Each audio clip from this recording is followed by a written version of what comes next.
नमस्कार, स्वागत है झारखंड की फटाफट ताज़ा बड़ी खबरों में। पहली बड़ी खबर, झारखंड में आज से बदल सकता है मौसम। दोस्तों, मीडिया की खबरों को माने तो 8 जनवरी से मौसम में बदलाव देखने की संभावना है। 9 जनवरी से झारखंड के विभिन्न भागों में बारिश हो सकती है, जिसके कारण ठंड में वृद्धि होगी। बताया जा रहा है कि पश्चिमी विक्षोभ, राजस्थान से उठे साइक्लोनिक सर्कुलेशन और उत्तर से आ रही ठंडी हवाओं के कारण मौसम में बदलाव दिखेगा। झारखंड में ठंड से अभी राहत नहीं मिलेगी। मौसम विभाग के पूर्वानुमान के अनुसार 9 जनवरी से होने वाली बारिश से ठंड बढ़ने के आसार हैं। मौसम विभाग की माने तो आज यानी शनिवार को आसमान में बादल छाए रह सकते हैं। 9 जनवरी को दोपहर बाद झारखंड की राजधानी रांची समेत पलामू, गढ़वा, गुमला, लोहरदगा, सिमडेगा, लातेहार, चतरा, रामगढ़ आदि कई इलाकों में गरज के साथ हल्की बारिश हो सकती है। झारखंड के पूर्व मुख्यमंत्री श्री रघुवर दास समेत 200 भाजपाइयों पर मामला दर्ज। झारखंड में कोरोना नियमों के उल्लंघन के आरोप में झारखंड के पूर्व मुख्यमंत्री रघुवर दास समेत बीजेपी के 200 और कार्यकर्ताओं के खिलाफ मामला दर्ज किया गया है। खबरों को माने तो उन्होंने पूर्वी सिंहभूम जिले में रैली के दौरान कोरोना संबंधित नियमों का उल्लंघन किया था। बता दें कि पंजाब में प्रधानमंत्री नरेंद्र मोदी की सुरक्षा में हुई चूक को लेकर बीजेपी कार्यकर्ताओं ने जिले में विरोध प्रदर्शन किया था। उस दौरान कोरोना के नियमों का जमकर उल्लंघन किया गया था। प्राथमिकी में बीजेपी के 200 कार्यकर्ताओं और नेताओं को आरोपी बनाया गया है, जिसमें पूर्व मुख्यमंत्री रघुवर दास का नाम भी शामिल है। गिरिडीह से बड़ी खबर सामने आ रही है। यहाँ विषाक्त मछली खाने से बच्चे और बुजुर्ग की मौत। जी हाँ, बड़ी खबर है। गिरिडीह के देवरी प्रखंड के जमडीहा पंचायत के अंतर्गत टकाबाद में गुरुवार रात को मछली खाने से एक ही परिवार के 2 लोगों की मौत हो गई। परिवार के अन्य 6 लोगों की हालत नाजुक बनी हुई है। बताया जा रहा है कि सभी बीमारों को बेहतर इलाज के लिए हॉस्पिटल भेजा गया है, जहां गंभीर हालत में सभी मरीजों का इलाज किया जा रहा है। बता दें कि मछली खाने से मरने वालों में 8 वर्षीय विपिन राणा और 80 वर्षीय कुल्लू राणा शामिल हैं। दोनों पोता दादा हैं। मीडिया की खबरों के अनुसार गुरुवार की देर शाम बाजार से मछली खरीदी गई थी। रात में मछली खाने के बाद से तबीयत बिगड़नी शुरू हुई।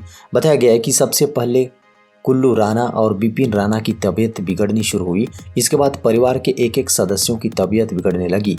सुबह कुल्लू राणा व विपिन राणा की मौत हो गई। झारखंड में जल्द आयोजित होगी झारखंड शिक्षक पात्रता परीक्षा। कयास लगाए जा रहे हैं कि इस वर्ष सितंबर में झारखंड शिक्षक पात्रता परीक्षा आयोजित हो सकती है। इस परीक्षा में शामिल होने के लिए अभ्यर्थी का झारखंड से मैट्रिक और इंटर की एग्जाम पास होना अनिवार्य होगा। इसके अलावा आरक्षित वर्ग के अभ्यर्थियों को इसमें छूट भी दी जाएगी। पहले दूसरे राज्यों के अभ्यर्थी भी झारखंड शिक्षक पात्रता परीक्षा में शामिल होते थे। यह परीक्षा झारखंड एकेडमिक काउंसिल यानी जैक द्वारा आयोजित किए जाएंगे। इससे पहले झारखंड में ये परीक्षा 2016 में हुई थी, जिसके बाद ये परीक्षा नहीं हुआ है। जबकि शिक्षा के अधिकार अधिनियम के तहत हर वर्ष टेट एग्जाम लेने का प्रावधान है। बड़ी खबर है, झारखंड में कोरोना के 14,255 एक्टिव केस। हेल्थ डिपार्टमेंट की ओर से दी गई जानकारी के अनुसार शुक्रवार सुबह तक झारखंड में कोरोना के 3,704 नए मामले मिले हैं, जबकि कोरोना से 4 मरीज की मौत हुई है। बता दें कि मृतकों में धनबाद से 1, पूर्वी सिंहभूम से 2 और रांची से 1 मरीज शामिल है। झारखंड में कोरोना संक्रमितों की कुल संख्या अब 3,65,222 हो गई है। झारखंड में कुल 1,83,17,296 सैंपल की टेस्ट की गई है। बता दें कि अब तक झारखंड में 5,153 मरीजों की कोरोना से मौत हो चुकी है। झारखंड में कोरोना की रिकवरी दर 94.68% और मृत्यु दर 1.4% है। बता दें कि अब तक झारखंड में ओमिक्रॉन वेरिएंट की पुष्टि नहीं हुई है। झारखंड में कोरोना के एक्टिव 14,255 मामले में सबसे अधिक 4,628 झारखंड की राजधानी रांची में है। बता दें कि जिले में कुल 91,419 पॉजिटिव मामले हैं, जबकि रांची में कुल 85,204 मरीज डिस्चार्ज हो चुके हैं। बड़ी खबर है, झारखंड में जूनियर इंजीनियर के पदों पर भर्ती के लिए निकला विज्ञापन। झारखंड कर्मचारी चयन आयोग द्वारा यानी जेएसएससी ने नोटिफिकेशन जारी कर जूनियर इंजीनियर पदों पर बहाली के लिए उम्मीदवारों से आवेदन मांगे हैं। कुल 285 पदों पर बहाली निकाली गई है। इन पदों पर भर्ती के लिए इच्छुक उम्मीदवार जेएसएससी की आधिकारिक वेबसाइट jssc.nic.in पर जाकर 23 जनवरी 2022 से ऑनलाइन आवेदन जमा कर सकेंगे। भर्ती के लिए आवेदन की अंतिम तिथि 22 जनवरी 2022 है। झारखंड में 7 से 25 जनवरी तक होगा हाउस होल्ड सर्वे। झारखंड के स्कूली बच्चों की शिशु पंजी अपडेट की जाएगी। इसके लिए झारखंड के सभी घरों का 7 जनवरी से हाउस होल्ड सर्वे शुरू होगा, जिसे 25 जनवरी तक पूरा करना होगा। 6 से 18 वर्ष के बच्चों का सर्वे होगा। यह सर्वे डहर ऐप के माध्यम से घर घर जाकर किया जाएगा। हाउस होल्ड सर्वे प्राथमिक स्कूलों के शिक्षक करेंगे। स्कूल पोषक क्षेत्र में पढ़ने वाले सभी घरों को शिक्षकों के बीच बांटा जाएगा। जिस शिक्षक के हिस्से में जितने घर मिलेंगे वे उन्हीं घरों में जाकर सर्वे करेंगे और डहर ऐप में उसे अपलोड करेंगे। इस दौरान शिक्षक सामाजिक दूरी का पालन करेंगे और मास्क व सैनिटाइजर का उपयोग करेंगे। इसके लिए स्कूली शिक्षा व साक्षरता विभाग ने निर्देश जारी कर दिया है। बड़ी खबर है, देश के विभिन्न राज्यों ने बंद किए सभी शिक्षण संस्थान। देश भर में एक बार फिर से कोरोना महामारी की लहर वापस आ गई है। बीते 24 घंटों में विभिन्न राज्यों से संक्रमण के 1 लाख से अधिक मामले रिकॉर्ड किए गए हैं। वहीं कोरोना के नए वेरिएंट ओमिक्रॉन के भी मामले तेजी से बढ़ते जा रहे हैं। बता दें कि इस प्रकोप का असर आम जनजीवन पर तेजी से पड़ रहा है और इससे देश भर के स्कूल, कॉलेज और अन्य शिक्षण संस्थान भी अछूते नहीं हैं। संक्रमण के प्रकोप को देखते हुए देश के कई राज्यों ने स्कूल कॉलेजों को बंद कर दिया है। झारखंड सरकार ने भी राज्य में सभी स्कूल, कॉलेजों और अन्य शिक्षण संस्थानों को 15 जनवरी तक के लिए बंद कर दिया है। इस बीच कोई भी ऑफलाइन कक्षाएं नहीं लगेंगी, ऑनलाइन कक्षाएं जारी रहेंगी। झारखंड के 4,517 शिक्षकों ने अब तक नहीं लिया है कोरोना का टीका। झारखंड में अभी सरकारी और प्राइवेट और अर्ध सरकारी विद्यालयों के 4,517 शिक्षकों को कोरोना वैक्सीन का पहला और दूसरा डोज नहीं लगा है। राज्य सरकार के माध्यमिक शिक्षा निदेशालय के आंकड़ों के अनुसार राजधानी रांची में शिक्षकों की संख्या 12,129 है। रांची के अलावा हजारीबाग, दुमका, गुमला, जमशेदपुर, देवघर, चाईबासा में भी डोज नहीं लेने वाले शिक्षकों की संख्या ज्यादा है। परियोजना निदेशक किरण पासी ने सभी जिलों के उपायुक्तों को पत्र लिखकर कहा है कि कोरोना की तीसरी लहर को देखते हुए विद्यालयों के शिक्षकों का 100% टीकाकरण कराना सरकार का लक्ष्य है। ऐसी स्थिति में उन शिक्षकों को वैक्सीन लगवाया जाए जिन्होंने अब तक डोज नहीं लिया है। 7वीं जेपीएससी मामले को लेकर 13 जनवरी को होगी हाईकोर्ट में सुनवाई। झारखंड हाईकोर्ट में 7वीं जेपीएससी एग्जाम को लेकर दाखिल याचिका पर सुनवाई हुई। कोर्ट ने इस मामले में विस्तृत सुनवाई के लिए 13 जनवरी की तारीख निर्धारित की है। 7वीं जेपीएससी एग्जाम को लेकर ईशा प्राची सिन्हा तिर्की ने हाईकोर्ट में याचिका दाखिल की है।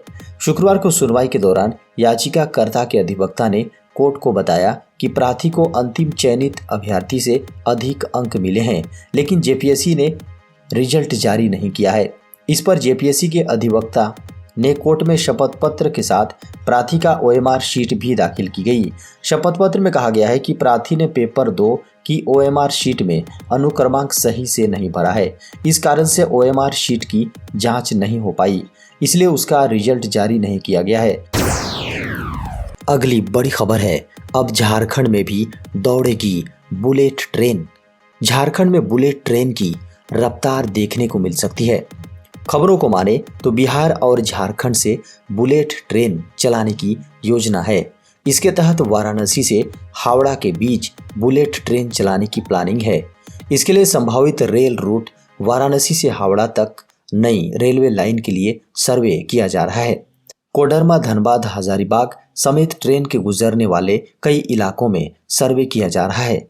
सर्वे रिपोर्ट सरकार को सौंपे जाने के बाद आगे की कार्रवाई शुरू होगी। फिलहाल उच्च स्तरीय मीटिंग में इसे लेकर चर्चा की गई है। बताया जा रहा है कि विचार ये भी है कि बुलेट ट्रेन के रूट को झारखंड के पारसनाथ से गुजारा जाए। बताया जा रहा है कि बुलेट ट्रेन पारसनाथ के आसपास से गुजरे, इसको ध्यान में रखकर भी सर्वे किया जा रहा है।